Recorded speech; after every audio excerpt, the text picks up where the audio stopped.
आदरणीय बंधुओं, माताओं व मेरी प्यारी बहनों, राधे राधे। आपका हमारे YouTube चैनल पर बहुत बहुत स्वागत है।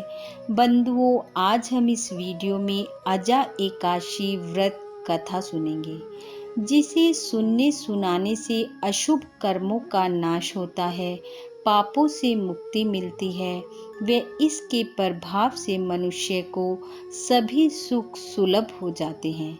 कथा सुनने के बाद यदि आप हमारे चैनल पर नए हैं तो हमारे चैनल को सब्सक्राइब करें, बेल आइकन को प्रेस करें ताकि हमारी वीडियो के नोटिफिकेशन सबसे पहले आप तक पहुंचे। वीडियो को शेयर व लाइक भी जरूर करें। बंधुओं, भाद्रपद माह के कृष्ण पक्ष में आने वाली एकादशी अजा एकादशी के नाम से जानी जाती है, जो कि इस बार वर्ष 2020 में 15 अगस्त दिन शनिवार को है, यानी कि आज है। एकादशी का व्रत श्री हरि विष्णु को सबसे अधिक प्रिय है। अपने जीवन काल में मनुष्य को एकादशी व्रत जरूर धारण करना चाहिए। इसे धारण करने से अशुभ कर्मों का नाश होता है, शुभ फलों की प्राप्ति होती है व श्री हरि की कृपा से जीवन में सुख समृद्धि व ऐश्वर्य को भोगता हुआ मनुष्य अंत में मोक्ष को पाता है। अजा एकादशी का व्रत धारण करने वाला मनुष्य व्रत नियमों का पालन करता हुआ व्रत रखे और द्वादशी तिथि पर व्रत का पारण कर अपने व्रत को पूर्ण करे। एकादशी वाले दिन प्रातः स्नान आदि कार्यों से निवृत्त हो स्वच्छ वस्त्र धारण कर श्री हरि विष्णु व मां लक्ष्मी का पूजन कर धूप दीप से आरती करता हुआ भगवान को भोग लगाए। इस दिन भोग में भगवान को बादाम और छुआरे का भोग जरूर लगाएं और स्वयं भी ग्रहण करें। एकादशी कथा को सुने, दिन भर हरि नाम का कीर्तन करें। इस दिन विष्णु सहस्त्र नाम का पाठ करना व श्री सूक्त का पाठ करना बेहद शुभ होता है। ओम नमो भगवते वासुदेवाय मंत्र का जाप करें। पूर्णतः शुद्ध भाव से व्रत रखें। शाम को फलाहार ग्रहण करें। रात्रि में श्री हरि के समीप भजन करते हुए वहीं पर शयन करें। सत्य का पालन करें। झूठ, निंदा, चुगली, ईर्ष्या, द्वेष से अपने आप को दूर रखें। इस प्रकार नियम पूर्वक व्रत का पालन करने से, हरि कीर्तन करने से, भगवत कथाओं का श्रवण करने से, भगवान विष्णु की कृपा से मनुष्य की प्रत्येक मनोकामना पूर्ण होती है। आइए अब सुनते हैं एकादशी व्रत कथा। युधिष्ठिर बोले, हे केशव, भाद्रपद के कृष्ण पक्ष में किस नाम की एकादशी होती है, यह सुनने की मेरी इच्छा है, सो आप कहिए। श्री कृष्ण बोले, हे राजन, यह सब पापों को दूर करने वाली, शुभ फलों को देने वाली एकादशी अजा नाम से विख्यात है।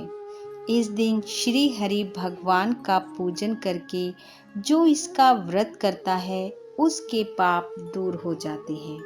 हे राजन, इससे बढ़कर दोनों लोकों का हित करने वाली कोई नहीं है। प्राचीन समय में सब पृथ्वी का स्वामी चक्रवर्ती हरिश्चंद्र नाम का सत्यवादी राजा था। वह किसी कर्म के वश राज्य से भ्रष्ट हो गया। उसने अपनी स्त्री, पुत्र और अपने शरीर को भी बेच दिया।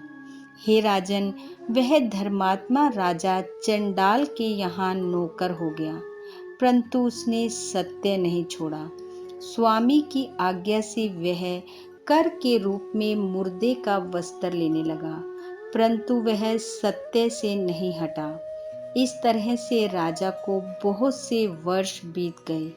राजा बहुत दुखी होकर चिंता करने लगा कि मैं क्या करूं और कहां जाऊं, मेरा उद्धार कैसे हो।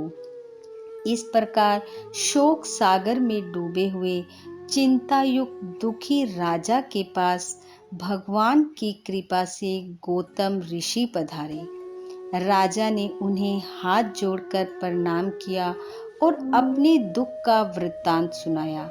राजा के वचन सुनकर गौतम ऋषि को विस्मय हुआ। ऋषि ने राजा के लिए इस व्रत का उपदेश दिया। ऋषि ने कहा, हे राजन, भादो के कृष्ण पक्ष में पुण्य देने वाली सुंदर अजा नाम की एकादशी आ रही है। उसका तुम व्रत करो, इससे तुम्हारे सब पाप नष्ट हो जाएंगे। तुम्हारे भाग्य से आज से 7वें दिन यह एकादशी होगी। उपवास करके रात में जागरण करना। इस प्रकार उसका व्रत करने से सब पाप दूर हो जाएगा। हे राजन, तुम्हारे पुण्य के प्रभाव से यहाँ पर मेरा आना हुआ है। इस तरह राजा से कहकर मुनि अंतर ध्यान हो गए। मुनि का वचन सुनकर राजा ने उत्तम व्रत किया। उस व्रत के करने से राजा का पाप क्षण भर में नष्ट हो गया। भगवान कृष्ण बोले, हे राजन, इस व्रत का प्रभाव सुनो। जो कष्ट बहुत वर्षों तक भोगने योग्य हैं, वह इस व्रत के प्रभाव से शीघ्र नष्ट हो जाते हैं। इस व्रत के प्रभाव से राजा का दुख दूर हो गया, स्त्री मिल गई और मरा हुआ पुत्र जीवित हो गया। देवताओं ने नगाड़े बजाए, आकाश से फूलों की वर्षा हुई। एकादशी के प्रभाव से राजा ने निष्कंटक राज्य किया। सब पुरवासियों और कुटुंबियों समेत राजा स्वर्ग हो गया। हे राजन, इस प्रकार के व्रत को जो मनुष्य करते हैं, वह निश्चय सब पापों से छूटकर स्वर्ग को जाते हैं। हे राजन, इसका पाठ करने और सुनने से अश्वमेघ यज्ञ का फल प्राप्त होता है। बोलिए विष्णु भगवान की जय। बंधु, श्री हरि व माँ लक्ष्मी की कृपा आप व आपके परिवार पर सदैव बनी रहे। इन्हीं शुभकामनाओं के साथ आप सबका बहुत बहुत धन्यवाद। राधे राधे।